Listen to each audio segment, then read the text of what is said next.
Welcome back. Here's our friend. So here's our next problem we're going to take a look at. I want you to consider a 5-pound box that's going along a frictionless track. This is a circular path. The radius is 4 feet, or diameter is 8 feet. As it enters the circular path, that's point A. Directly across the top is point C. Oops, bring this down a tad. And then here, if we rotate through 30 degrees, we have point B. So here's the thing. The box comes in and goes just fast enough that it just maintains contact when it gets to point C. Then it continues on to point B. So what we want to find out is the velocity, the minimum velocity required to just maintain contact at C. Given the last problem we did, we know what that means. And then what is the velocity at B and what is the velocity at A? Well, from the problem we did last time, we know this tells us a whole bunch of stuff. It says the normal force up here against the box is 0. And so we can sum forces and figure stuff out. So let's, in this problem, just to be different, let's take up being positive. So if I sum the forces along the normal, all right, I have minus 5 pounds as my external force down, equals mass, 5 on 32.2, and this will then be v squared, so that's what we like at C, over r, that's 4. Okay, these would cancel, but we can solve for VC, and that would give us 11.35 feet per second, and there you go. All right, so let's see, what are my units? Yep, feet. All right, so now, what do we want to figure out? Let's go after A. So A, so what will we have? The kinetic energy at A, plus the potential energy at A, plus the work done that's non-conservative, equals kinetic energy at C, plus potential energy at C. All right, no friction, no motors, non-conservative work is 0. We're going to take A to be ground, potential energy we'll call 0. So we have 1/2, 5 on 32.2, that's our mass. Okay, VA squared, that's what we want to get. TC, well, we know that exactly, 1/2. 5, 32.2. VC, 11.35 squared. Plus, let's see, what is this here? It's MGH. Well, MG is the 5-pound box. So we can just put in the straight 5. And how high is it? Well, we go up here, 4, 8. Ooh, that's ugly. 8. Solve for VA. Come up with 25.38 feet per second. And there we go. All right, we have A. We got to get B. All right, so let's see. We can do this a couple of ways. So we're looking for B. But if you think about it, we could do it, let's go from B, or we're going to go from C to B. Okay? Let's take a shot going that way. So, at C, what did I have? I'm going to have TC plus VC plus W, non-conservative, equals TB plus VB. Okay, I could have gone from A to B. I can go from C to B. Doesn't matter. But at C, what did we have? 1/2. 5 on 32.2. Let's see, that was 11.35 squared. It was 5 pounds times 8 feet up. Equals, okay, 1/2. Mass hasn't changed. VB squared. We're going to figure that out. All right. Now we have MGH. Well, MG is still just 5 pounds. Okay. So I need to find, here's B up here. Let's see, we'll fill this out in a second. But what I need is how high is B. All right. So let's see if we can get both of them in there. So how high is B? Well, it's 4 plus 4 cosine of, here's 30 degrees. So 4 cosine 30. So it's 4 plus 4 cosine of 30 degrees. Oh, one unknown, solve for VB.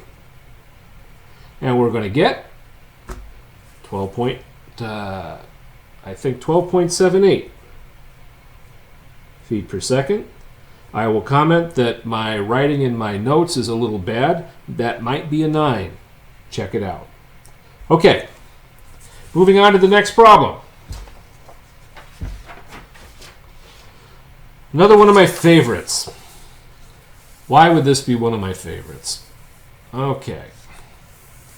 So, one of the things I enjoy about this book is the author actually has a bit of a sadistic sense of humor.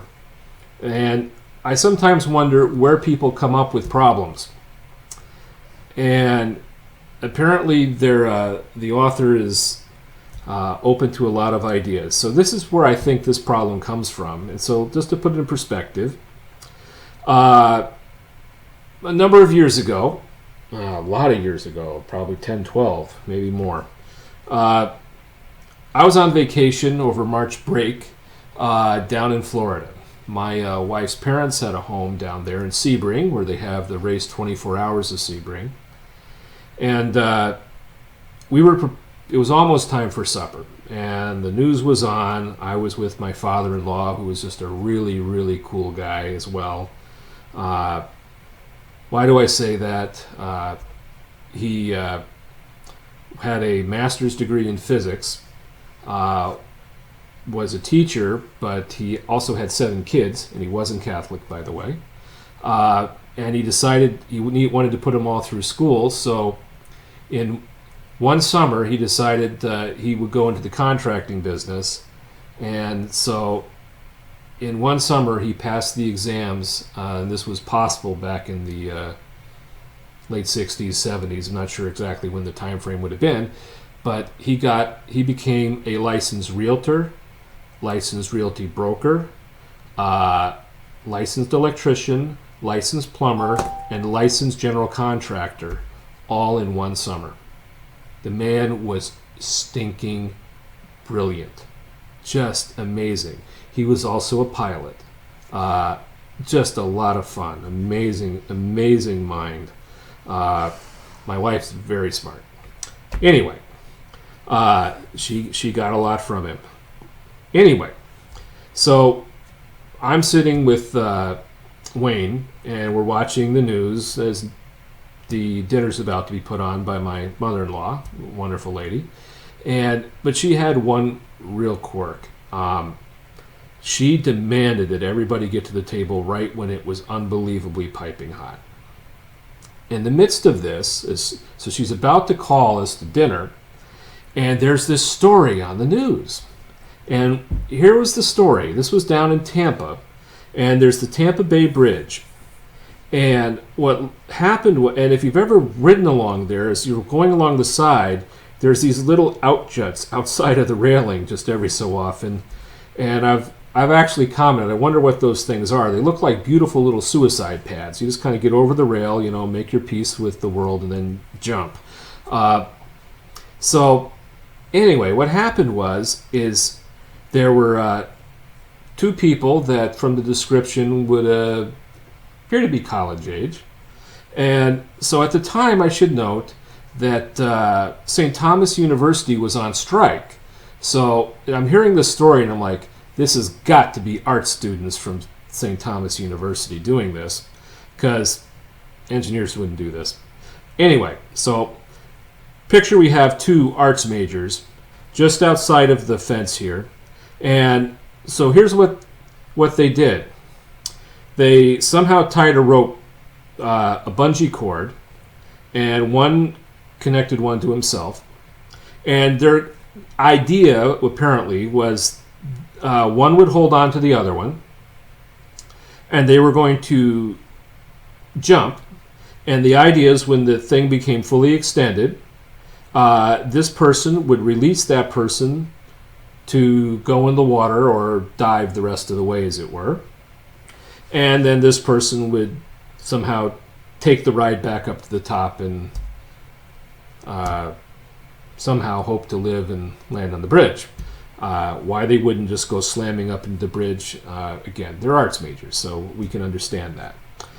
Anyway, so what happened? So in reality, when these two people did this, so one holds on to the other and they jump. But they didn't quite... Oh, and I should mention, there was a third person. They had a third person in on this with them. So when this person dropped this one in, this person was going to pick the one out of the water, right? And I don't know what they were going to do with that one, but that's not really relevant here. So they jump. And the currents around here are pretty serious. And unfortunately, the boat landed right in their path. So they jumped down and literally broke a hole. And the cord was a little too long, didn't slow them down any. So they jumped, went right, put a hole in the boat and went right through. Needless to say, the boat sunk. And this person was found a little ways over, holding on to one of the pylons. These two died. This one was arrested. Anyway, so we're watching this, and Wayne and I both have a rather sadistic sense of humor. We were laughing our butts off at this, and we're getting called to dinner, and Wayne's like, "Oh no, look at those dummies." And so he's saying, "Connie, come here, you got to go see these dummies." And she's like all offended and was like, "Oh no, that's so terrible." And he's like, "No, it's Darwin, they deserved it." Anyway, we were laughing our tail off, and so we were late getting to dinner, which didn't go over so well. But the next edition of the book had this problem. So I really find the authors for this book to be fun. And they have a warped, sadistic sense of humor like I do. So here's what we have.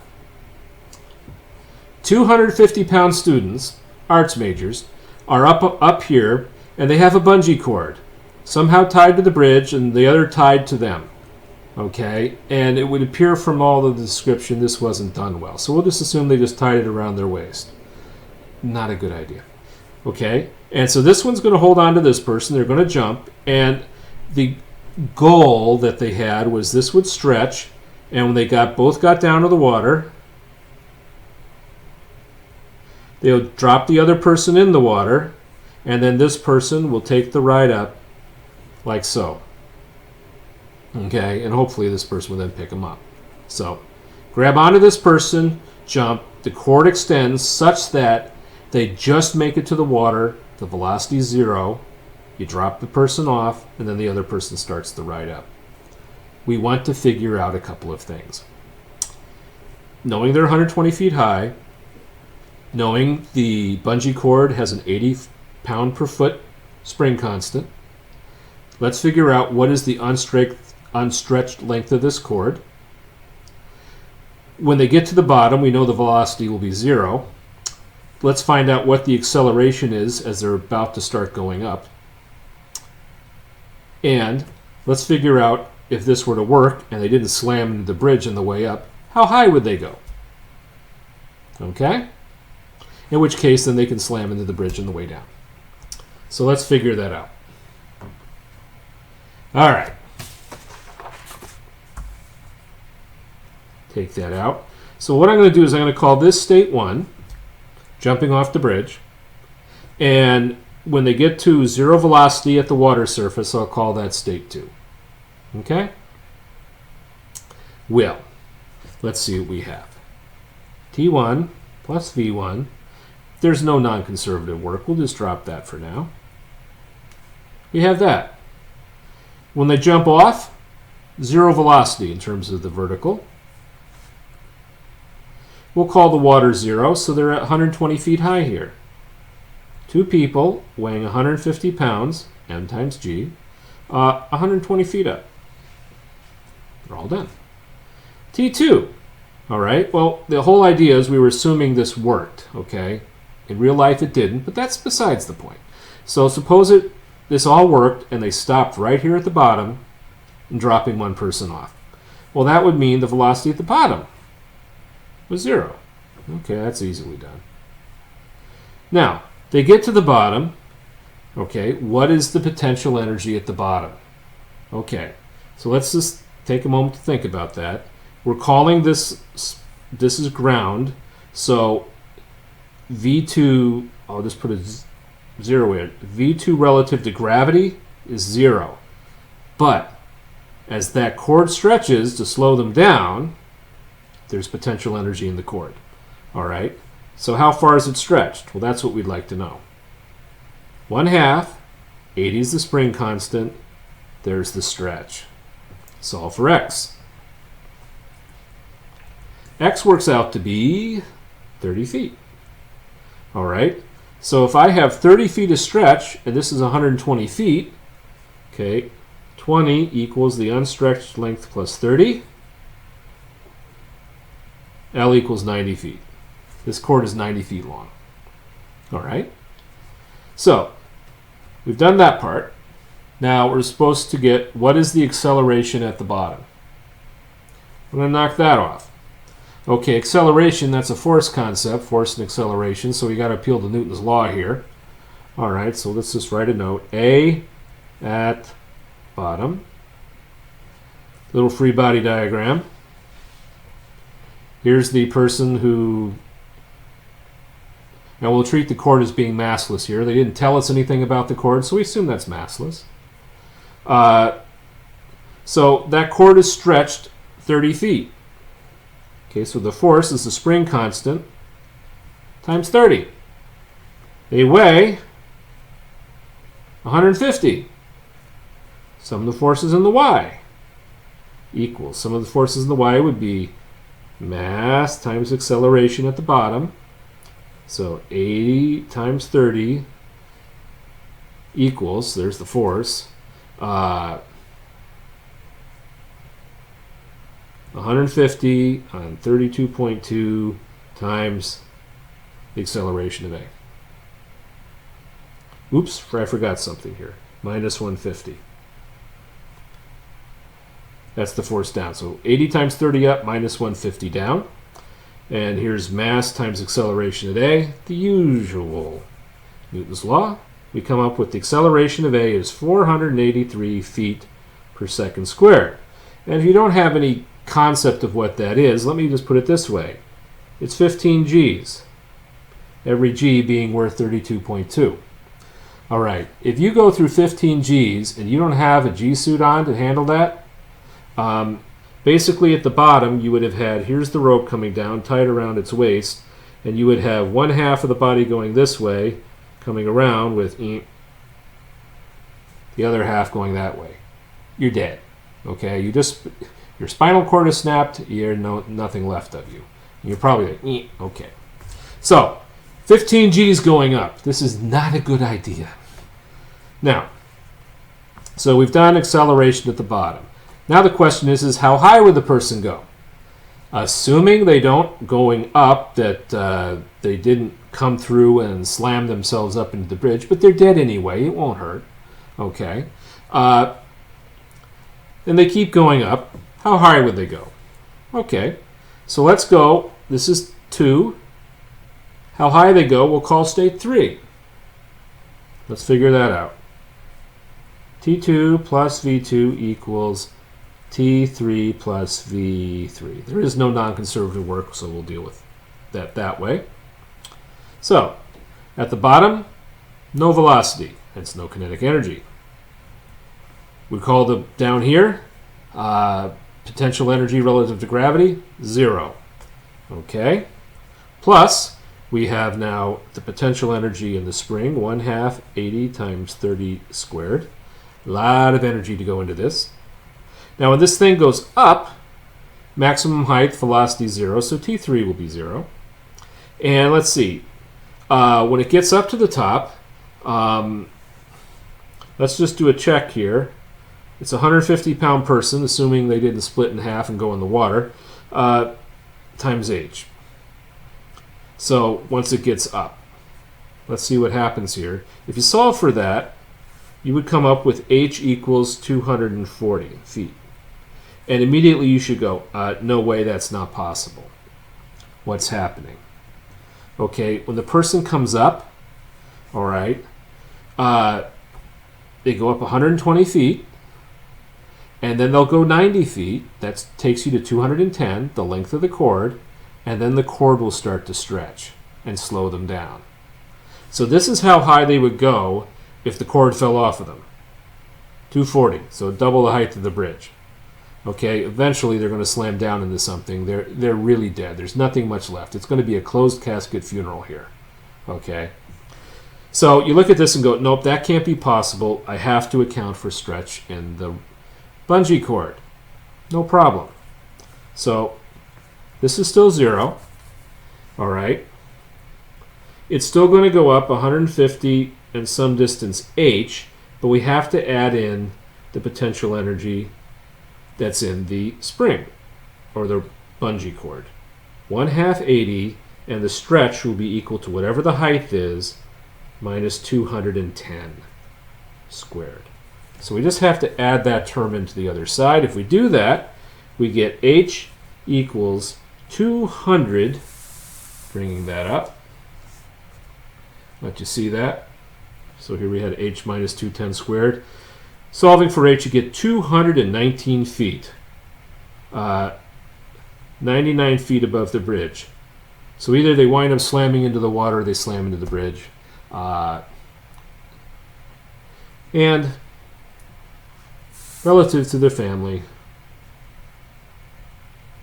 those are tears. There is much sadness. Relative to me watching the news, I thought it was hilarious. All right, that's all for today, or for now. We'll catch you soon. Bye now.